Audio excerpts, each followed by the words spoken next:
Chosen one. You didn't arrive here looking for confirmation. You came because something inside you has already confirmed it, and now you're wondering what to do with that weight. This isn't a message about whether you were right. You already know you were. This is about what happens next, what you build from here, and whether you'll trust the knowing that brought you this far to carry you the rest of the way. Let's begin with something you may not have named yet.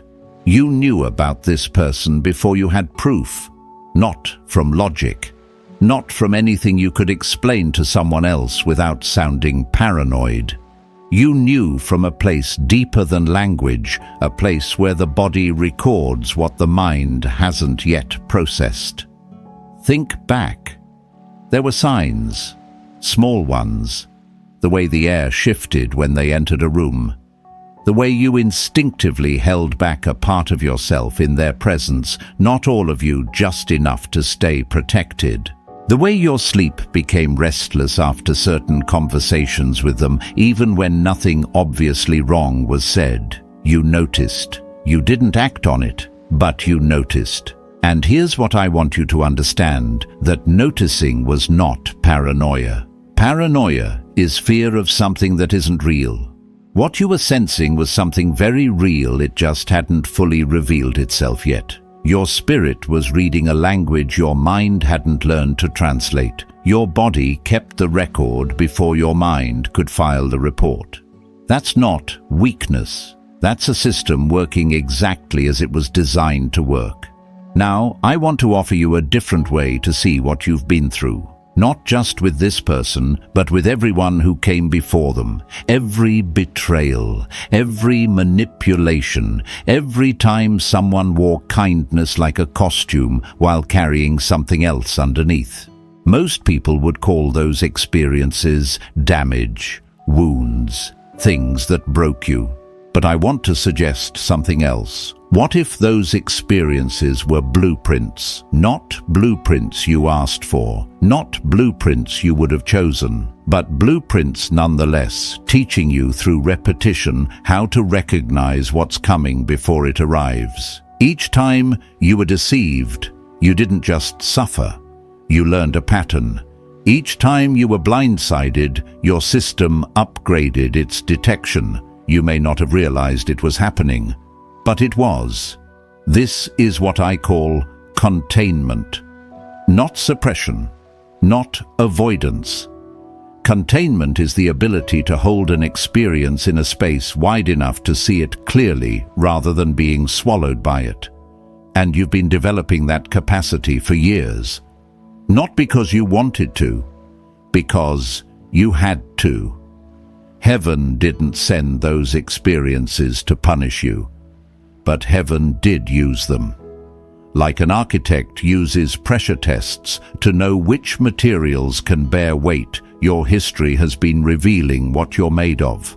What broke you open also taught you how to build. Let me ask you something. In architecture, there's a term, load-bearing walls. These are walls that hold the structure up. Remove them and the building collapses. But not every wall is load-bearing. Some walls are decorative. They look important. They take up space. But if you removed them, the structure wouldn't fall. It might even breathe better. Now, apply this to your life. What's actually holding you up? Which relationships, which beliefs, which commitments to yourself? And here's the harder question. Is the person you're thinking of right now, are they a load-bearing wall, or are they a decorative wall disguised as essential, I ask? Because many people stay in situations longer than they should not. Because leaving would collapse their life, but because they believe it would. They've mistaken presence for importance. They've confused history with necessity. But the truth is this: some walls look essential until you realize they were only blocking the light. You've been afraid that if they go, everything falls. But what if the opposite is true? What if the structure becomes more stable once the false support is removed? I'm not telling you to tear anything down today. I'm asking you to look at what's actually holding weight and what's pretending to. There's a fear that lives beneath all of this. You may not say it out loud, but it's there. The fear sounds like this. If they leave, if I walk away, what will be left of me? I understand that fear. I've stood in it. And I want to tell you what I found on the other side. What remains is you. Not the version of you that was constantly managing their presence. Not the version spending energy calculating their moods, anticipating their reactions, adjusting yourself to keep the peace. What remains is the version of you that existed before they arrived and will exist after they're gone.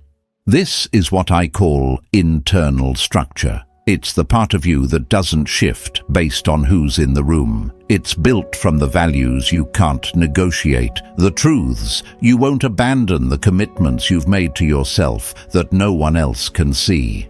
This person may have made you doubt that structure. Their presence may have been so loud that you forgot what your own foundation felt like.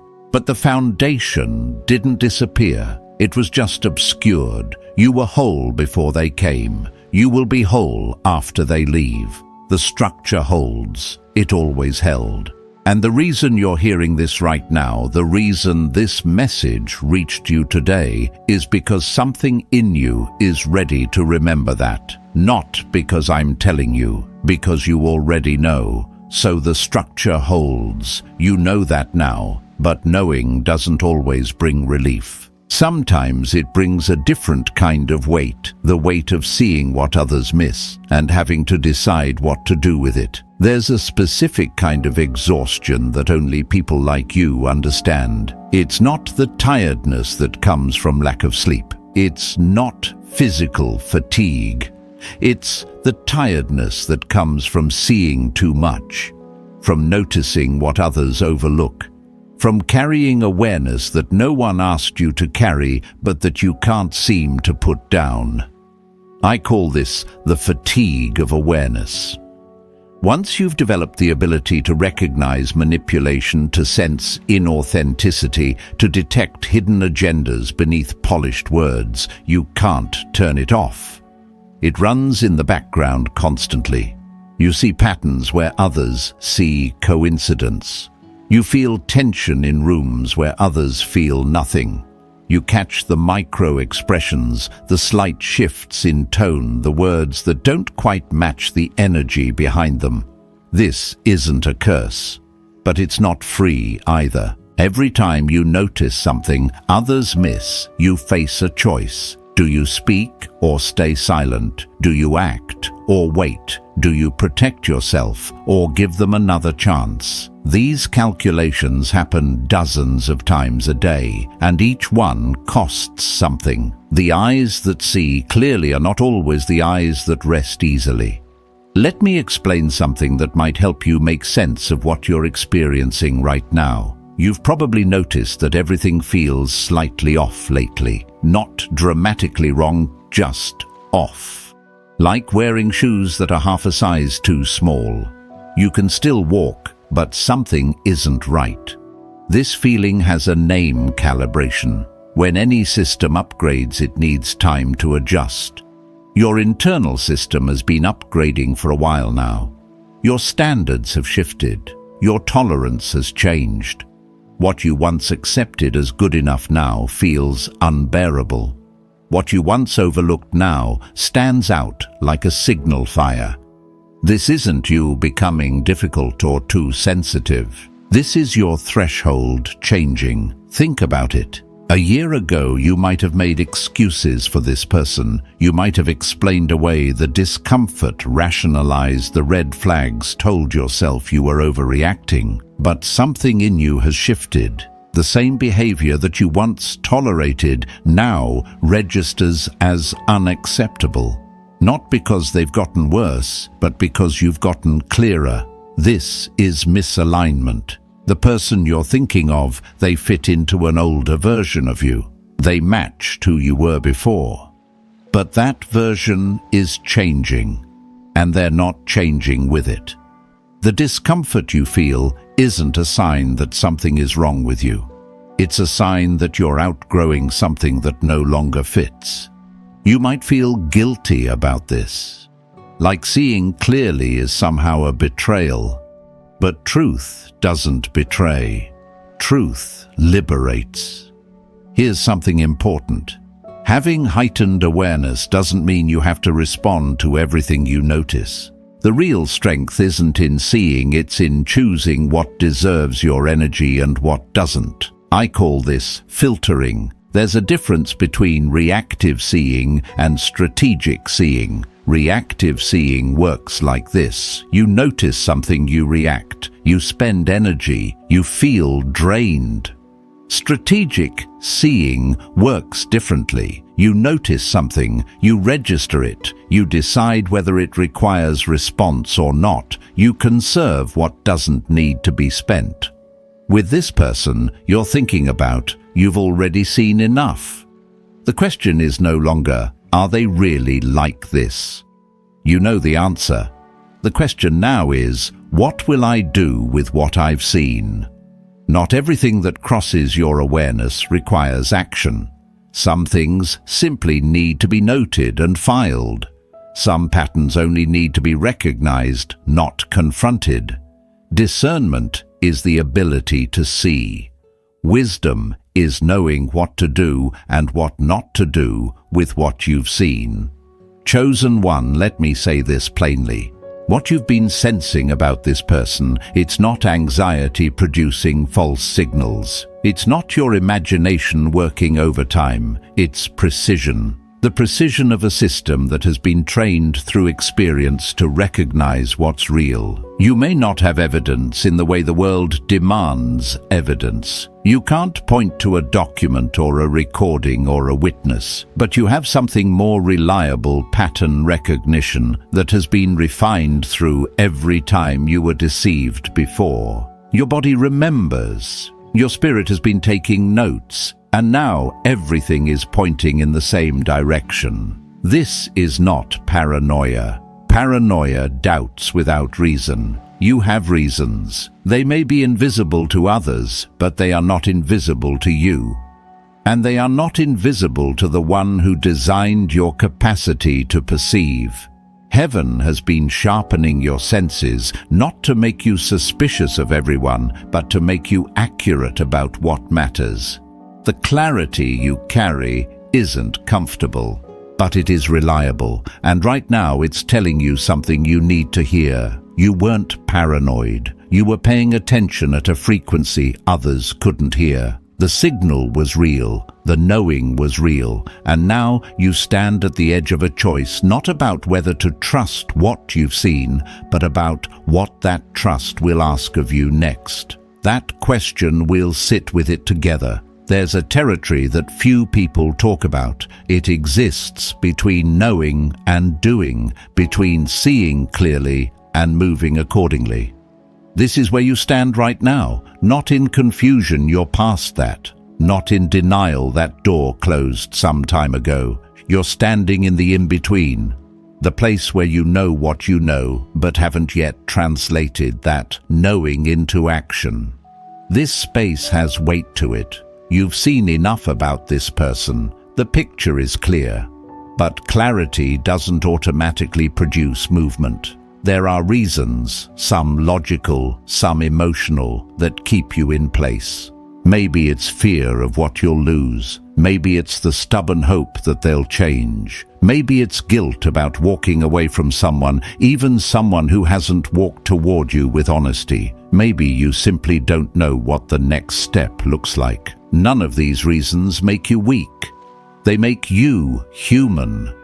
But I want you to recognize where you are, because staying in the in-between has a cost, and that cost compounds the longer you remain without acknowledging it.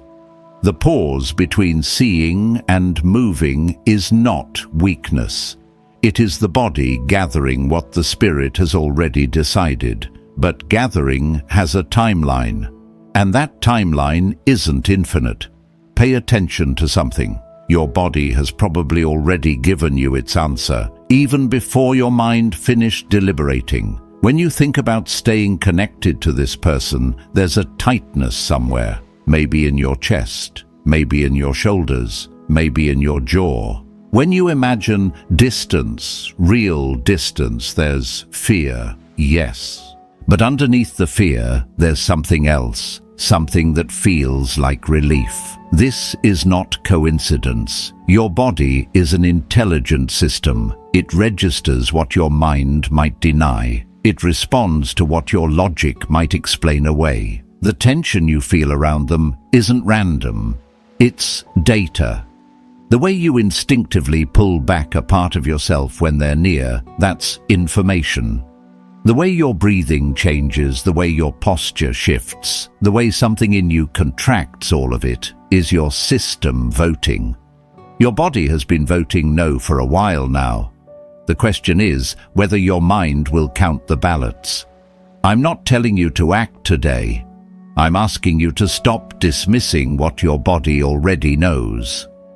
Because the longer you override that signal, the more exhausted you become.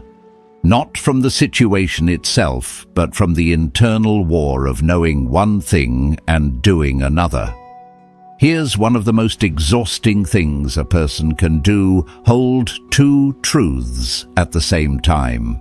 They've been good to me in some ways, and they're not good for me overall. Both can be true. And holding both simultaneously, that's where the fatigue lives. You might be waiting for them to become completely terrible, waiting for an undeniable moment that justifies your exit. Something so clear that no one, including yourself, could question your decision. But that moment may never come. Some people don't give you the gift of obvious cruelty. They stay in the gray zone. Good enough to make you doubt, harmful enough to keep you drained, never quite crossing the line that would make leaving easy. So you stay, not because staying is right, but because leaving feels like it needs more justification than you currently have. Let me offer you a different framework. You don't need them to become a villain to give yourself permission to leave. You only need to recognize that staying costs more than it gives. That's it. No dramatic betrayal required. No explosive confrontation needed. Just an honest accounting of what this connection is taking from you versus what it's actually providing. Do that math. Be honest about the numbers and see what the ledger shows. There's a question worth asking yourself. The patience you're exercising right now, is it genuine patience, or is it avoidance wearing patience as a mask? Real patience waits for the right moment to act. It has intention behind it. It knows what it's waiting for and why. But there's another kind of patience. The kind that uses waiting as a way to avoid the discomfort of decision. The kind that hopes the situation will resolve itself so you don't have to be the one who changes it. The kind that mistakes stillness for wisdom, when really it's just fear dressed in spiritual language. Which one are you practicing? I'm not asking this to shame you. I'm asking because I've been there. I've told myself I was being patient when I was actually being paralyzed. I've called it waiting on timing when really I was terrified of what action would require. And the longer I stayed in that disguised avoidance, the heavier everything became. Chosen one. Sometimes the sign you're waiting for is the exhaustion you already feel. Sometimes the confirmation you're seeking is the weight you've been carrying. You don't need a voice from the sky. You don't need them to finally show their full hand. You need to trust what has already been shown and let that be enough. The knowing is complete. The evidence is sufficient. What happens next isn't about gathering more information. It's about honoring the information you already have. And that honoring, that's where transformation begins. Honoring what you know requires a shift not just in what you do, but in how you position yourself. Up until now, much of your energy has gone into reacting. Reacting to their words, their moods, their unpredictability. Every time they shifted, you adjusted, Every time they pushed, you either pushed back or absorbed the impact. This is the nature of reaction. It places you in a position where someone else determines your movement. They act, you respond. They set the tempo, you follow. And even when your responses were appropriate, even when you handled things well, the fundamental dynamic remained the same. You were always second, always answering to something they initiated. There's an important distinction I want to draw here. Reaction is different from response. Reaction is automatic, triggered often faster than thought. It comes from a place of being acted upon. Response, on the other hand, is chosen. It comes after a pause, sometimes a long pause, sometimes just a breath. But in that pause, there's consciousness. There's selection. You see what's happening, you feel what arises, and then you choose how to meet it. The difference may seem subtle, but it changes everything. Reaction gives them your energy. Response reclaims it. Reaction keeps you entangled in their rhythm. Response allows you to operate from your own center, regardless of what they do. The next stage of your journey isn't about reacting more effectively. It's about shifting your entire posture, moving from someone who manages their chaos to someone who governs their own territory. This is what I mean by stewardship. In its original sense, stewardship refers to the careful management of something entrusted to your care. And the first thing entrusted to you before any relationship, any role, any responsibility is yourself, your energy, your peace, your attention, your time. These are not infinite resources. They are finite, precious, and yours to allocate. The question is whether you've been allocating them wisely or whether someone else has been making those decisions for you.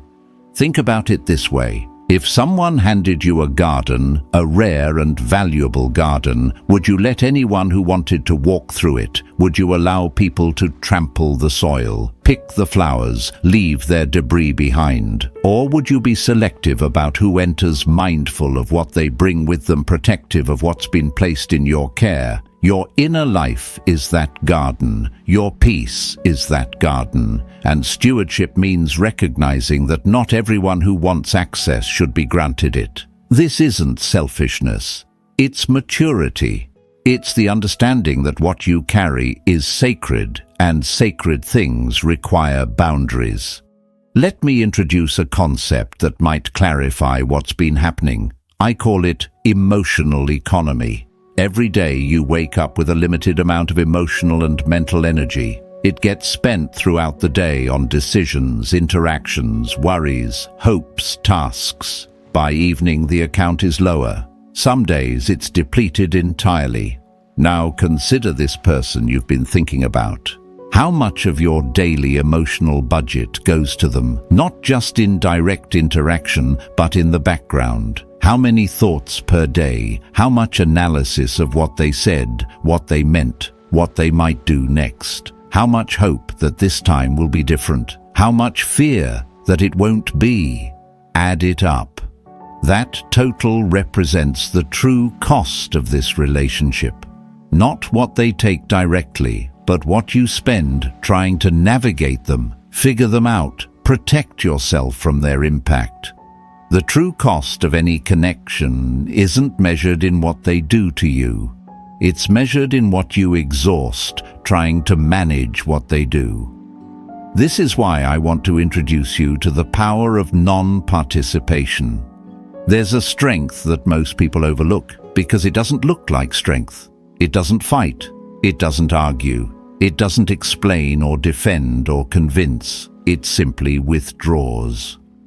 Non-participation is the conscious decision to remove your energy from a dynamic that no longer serves you. Not with anger, not with announcement, just with quiet, deliberate absence. You stop engaging with the provocations. You stop feeding the cycles. You stop showing up for conversations that go nowhere and patterns that repeat endlessly. This isn't passive aggression. Passive aggression wants to be noticed, wants to punish. Non-participation doesn't need to be seen. It's not for them, it's for you. What makes non-participation so powerful is that it requires nothing from the other person. You don't need them to understand. You don't need them to agree. You don't need them to acknowledge what they've done or who they've been. You simply reclaim what's yours, your attention, your presence, your investment, and redirect it elsewhere. Sometimes the most powerful move is the one no one sees, the quiet withdrawal of your presence from spaces that no longer honor it. They may notice something has changed. They may feel the shift without being able to name it. But by then, it doesn't matter, because you're no longer operating for their awareness. You're operating from your own center, according to your own values, in service of your own stewardship. And that is a position no one can take from you. Non-participation is where it begins. But there's something deeper that happens when you withdraw your energy with intention. Something shifts, not just in you, but in the entire dynamic. I call this quiet disruption. It doesn't look like disruption from the outside. There's no confrontation, no raised voices, no dramatic exit. But make no mistake, it is disruption. It's the kind that happens beneath the surface, where the real architecture of relationships lives. When you change your position internally, the whole structure has to adjust. Not because you demanded it, but because you're no longer holding up your end of a pattern that required your participation to survive. Most people think change requires noise. They think you have to explain yourself, justify your shift, make sure the other person understands what's happening and why. But that's not how the deepest changes work. The deepest changes happen in silence. They happen when you simply stop doing what you've always done, without announcement, without negotiation. The other person feels it before they understand it. They sense something is different, but can't locate the source. And by the time they try to figure it out, the shift is already complete. You don't need to confront someone to disrupt a dynamic. You only need to change your own position within it. The shift happens first in the unseen. By the time they notice, the disruption is already done. Your silence, the one you've perhaps been using already, or the one you're considering, is not emptiness. It's not absence of power. It's the most concentrated form of power available to you right now. Think about what happens when you stop explaining yourself to someone who never really listened. Think about what happens when you stop defending your position to someone who was never interested in understanding, only in winning. Every explanation you offered gave them more material to work with. Every defense you mounted showed them where your vulnerabilities lived. But silence gives them nothing. It removes the data they need to manipulate. It cuts off the feedback loop they relied on to adjust their tactics. It leaves them operating blind. Strategic silence is not the same as silent treatment. Silent treatment is punishment. It wants the other person to suffer, to notice, to feel the withdrawal as pain. Strategic silence has no such agenda. It doesn't need them to feel anything. It's not about them at all. It's simply the conservation of your energy for things that actually matter. You stop arguing because arguing costs more than it returns. You stop hoping they'll understand because that hope has been expensive and has paid no dividends. You stop performing your hurt because the audience was never going to validate it anyway. Your silence is not absence of power. It is presence of wisdom. It is choosing where your words and your energy actually belong. There's a state that many people long for but few can name. It's the state where what you know on the inside matches how you live on the outside, where there's no gap between your private understanding and your public action. I call this coherence, and it's rarer than it should be. Most people live with a constant low-grade tension because they know one thing but do another. They see the truth but act as if they don't. They feel the misalignment but maintain the appearance of alignment. This internal contradiction doesn't announce itself loudly. It just drains. Day after day, it takes a little more. It fragments your energy because part of you is always fighting another part. Consider your own situation. You know this person isn't good for you. You've known for a while, but you've continued to act as though things are fine, as though the relationship is workable, as though your knowing doesn't require any change in your doing. This gap between knowing and doing is where exhaustion lives. It's not the situation itself that's wearing you out. It's the war between what you see and how you behave. Coherence ends that war. It's when your knowing and your living finally speak the same language. Not because circumstances change, but because you stop betraying your own clarity. You start living as if what you know is actually true. Because it is. There will come a moment, perhaps it's already approaching, when you realize you've changed. Not because anyone gave you permission, not because the situation resolved itself, but because you stopped fighting against what you already knew. You stopped negotiating with your own awareness. You let the truth you'd been carrying actually land, and you began to move from it rather than around it.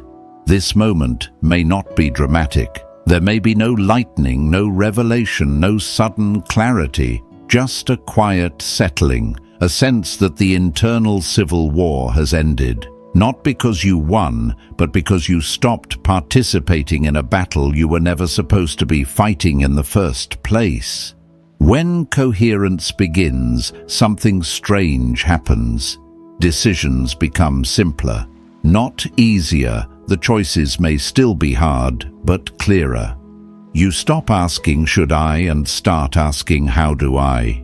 The uncertainty that plagued you wasn't about the situation. It was about the gap between your knowing and your action. Once that gap closes, the path forward becomes visible. Alignment doesn't mean the road becomes smooth. It means you stop walking in two directions at once. And that alone changes everything. The energy you wasted in contradiction becomes available for construction. And what you build from here will be built on solid ground. What you build from coherence has a different quality than what you built before. It's not louder. It's not more impressive from the outside, but it holds. It holds when pressure comes. It holds when circumstances shift. It holds when the people around you don't understand what you're doing or why. This is what I want to talk about now, not the rewards that might come from walking this path, but something more fundamental. Something that will serve you regardless of what the external world offers or withholds. I need to be honest with you about something. I'm not going to promise you that when you walk away from this person, everything will immediately get better. I'm not going to tell you that a new relationship is waiting, that a breakthrough is around the corner, that blessings are lined up just beyond the horizon. That kind of promise would be manipulation, using the prospect of reward to motivate your action. And you've had enough manipulation in your life. You don't need it from me. What I will promise you is something different, something that doesn't depend on circumstances cooperating. I promise you capacity, the ability to hold more, the ability to stand when things are uncertain, the ability to remain clear even when clarity isn't comfortable. Capacity isn't a reward, it's growth. It's what happens when you stop pouring yourself into containers that leak. It's what develops when your energy goes toward building rather than just surviving. And it's what heaven has been cultivating in you through every difficult season, every betrayal, every moment when you had to find strength you didn't know you had. This isn't about earning something good by doing the right thing. This is about becoming someone capable of handling whatever comes, good, bad, or somewhere in between. That capability is worth more than any external blessing because it travels with you. It doesn't depend on anyone else's choices. It's yours. Let me redefine something that's often misunderstood. Stability. Most people think stability means a life without storms, a smooth path, circumstances that cooperate. But that's not stability, that's luck. And luck is unreliable. Real stability has nothing to do with what's happening around you. It has everything to do with what's happening within you. Stability is the ability to stand in the middle of a storm without being relocated from your center. It's knowing who you are when everything else is in question. It's having ground beneath your feet that doesn't shift just because the weather changes. Think about the difference. A person without internal stability experiences a storm and loses themselves in it. The crisis becomes their identity. They react from fear, make decisions they later regret, say things they can't take back. The storm passes and they're left picking up pieces they scattered themselves. A person with internal stability experiences the same storm but responds differently. They feel the wind, they acknowledge the danger, but they don't abandon their post. They make decisions from their center rather than from their panic. When the storm passes, they're still standing where they were, perhaps weathered, perhaps tired, but intact. Stability is not a life without storms. It's an anchor that holds when the storm arrives. Chosen one. There's something that develops in a person who has found this kind of stability. I call it gravity. Not the heaviness of burden, but the gravity of presence. The kind that draws certain things toward you and naturally repels others. When you become genuinely stable, when your center holds, regardless of external circumstances, people sense it. They may not be able to articulate what they're sensing, but they feel it. Those who are looking for truth, for authenticity, for something solid in a world of shifting surfaces, they'll find themselves drawn toward you. And those who thrive on chaos, who need instability to operate, who depend on your reactivity to feel powerful, they'll find themselves uncomfortable in your presence, without knowing why. This gravity isn't something you perform or project. It's something you develop by becoming, by actually being stable rather than pretending to be, by actually having a center rather than faking one. The people who need to fall away will fall away, not because you push them, but because your gravity no longer accommodates their orbit. You don't need to push anyone out. Develop enough gravity and what doesn't belong will drift away on its own. This is how heaven reorganizes your relational world without requiring you to burn everything down. The sorting happens naturally when you become who you're meant to become. When you live from coherence, when your stability is genuine, something shifts in how life responds to you. I call this resonance. It's not magic. It's not the universe rewarding good behavior. It's simpler than that. When you stop fragmenting your energy across things that don't fit, that energy becomes available for things that do. Opportunities that align with who you are find their way to you. People who match your values and your depth appear in ways that feel almost orchestrated. Doors open not because you're being rewarded, but because you're finally standing in front of the right ones. This resonance isn't guaranteed to look the way you expect. It may not come in the form you imagined or on the timeline you prefer. But it comes. It comes because alignment creates clarity, and clarity creates movement, and movement in the right direction eventually arrives somewhere. The universe doesn't reward alignment, it responds to it. Heaven doesn't pay you back for making hard choices. Heaven builds something in you through those choices that could not have been built any other way. What's coming isn't a prize, it's a continuation of what's already begun in you. What's being built in you now is preparing you for something. Not a single moment or event, but a way of living. A posture that doesn't depend on circumstances being favorable. This chapter isn't about making a decision. In many ways, the decision has already been forming beneath the surface. This is about recognizing what changes when a person crosses the line from considering to committed, from weighing options to knowing what they will do. There's a threshold between these two states, and most people don't notice when they've crossed it. But the crossing changes everything, not outside, inside. And inside is where it matters most. There's a difference between someone who is still deciding and someone who has decided. It's not visible in any obvious way. Both might be standing in the same room, facing the same situation, dealing with the same person. But something in the quality of their presence is different. The one still deciding carries tension. Their energy is split between possibilities. They're still running calculations, still gathering evidence, still hoping something will change the equation. The one who has decided carries something else, a settledness, not peace exactly. The situation may still be difficult, but a certain kind of quiet. The internal argument has ended. The negotiation is complete. They know what they're going to do. The only remaining questions are when and how. This is what I call stance. It's the posture of someone who is no longer asking, should I, but has moved to how do I. The shift might seem small from the outside, but it reorganizes everything inside. When you're still in should I mode, every new piece of information gets fed into the deliberation. Every conversation, every interaction, every remembered moment becomes evidence for or against.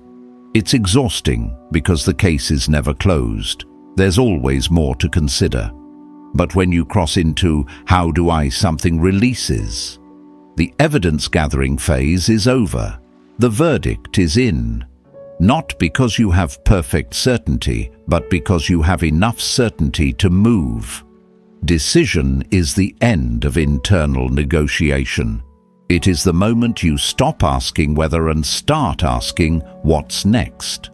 Consider how much energy you've spent in negotiation, not with them, with yourself. The endless loops of maybe they'll change, and maybe I'm overreacting, and maybe I should give it more time. Each loop costs something. Each round of negotiation depletes resources that could go elsewhere. And the cruelest part is that the negotiation never resolves anything. It just cycles. You reach a conclusion, then doubt it, then reach it again, then doubt it again. The same ground covered endlessly without ever moving forward. When you stop negotiating, something opens up. Energy that was locked in the loop becomes available. Mental space that was occupied by endless analysis becomes clear. You don't feel lighter because the problem disappeared. You feel lighter because you stopped carrying both sides of an argument that was never going to be won through more deliberation. Anointed one.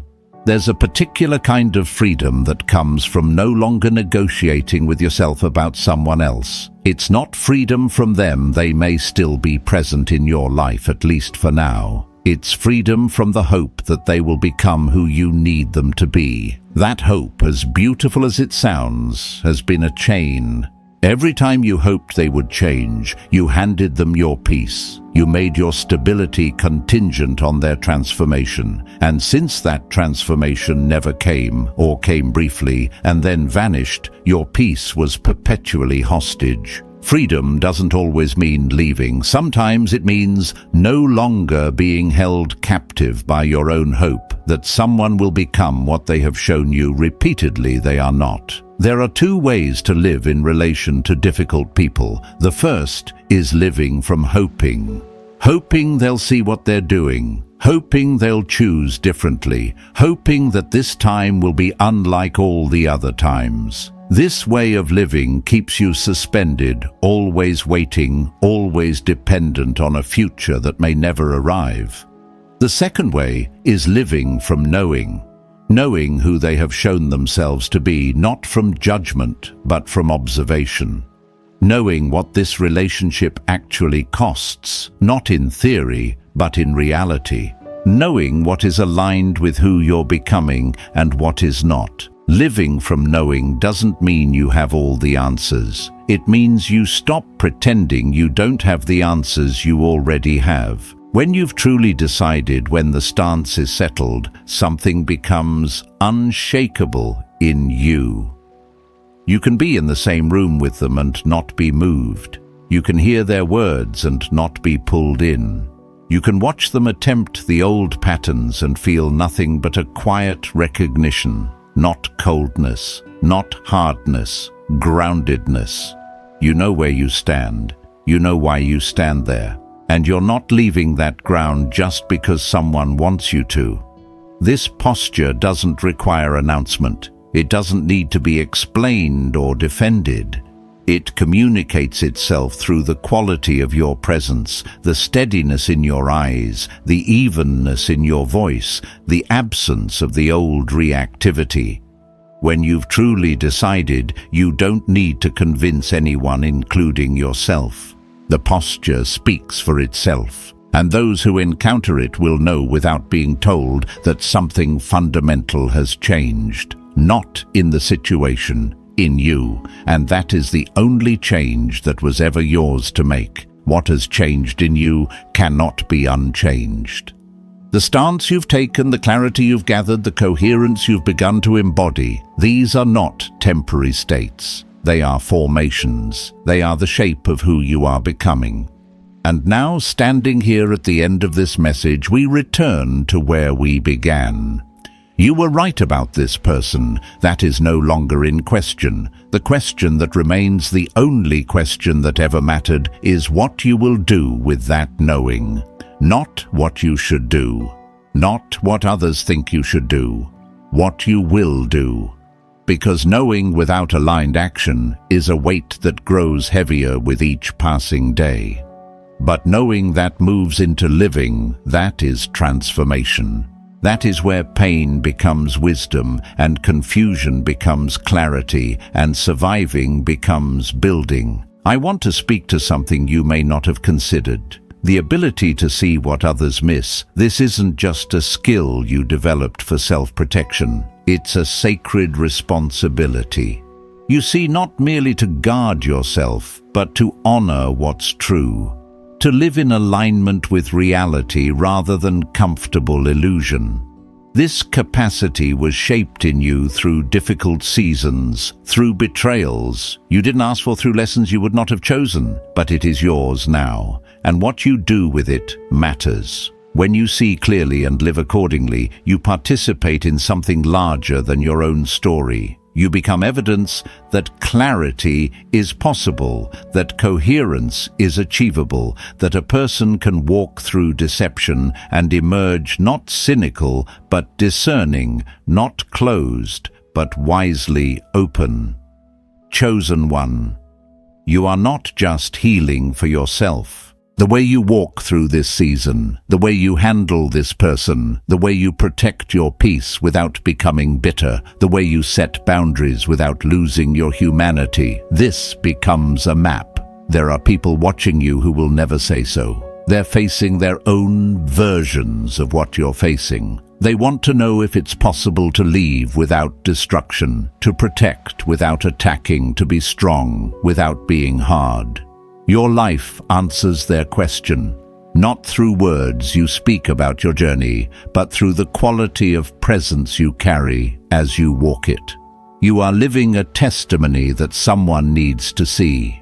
I don't know exactly what your next step looks like. I don't know the specifics of your situation, the complexity of your entanglement, or how long it will take you to move from where you are to where you're going. But I know this, you were given the knowing for a reason, not to torment you, not to burden you with awareness you can't use. You were given it because you are capable of carrying it, and more than carrying it, acting from it. Heaven doesn't show you what you cannot handle. Heaven shows you what you're ready to face. The fact that you see so clearly now is itself evidence that you have the capacity to respond to what you see.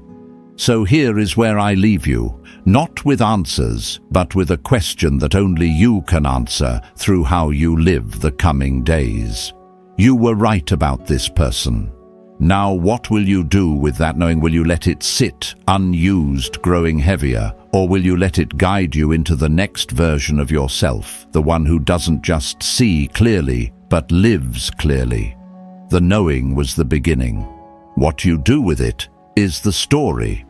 If this message found you today, perhaps it wasn't accident. Perhaps something in you was ready to hear what something else in you already knew. If that's true, you don't need to do anything dramatic right now. But you might consider leaving a word below, not for me, but as a marker for yourself. A quiet acknowledgement that you heard this, that it landed, that something in you has shifted. And if you know someone who is carrying the same weight, knowing the same question about what to do next, perhaps this message is meant to find them through you. That's how these things work. Not through force, but through resonance. Not through pushing, but through recognizing. You know where to find me if you want to continue walking this path. Until then, trust what you know. It has not led you wrong.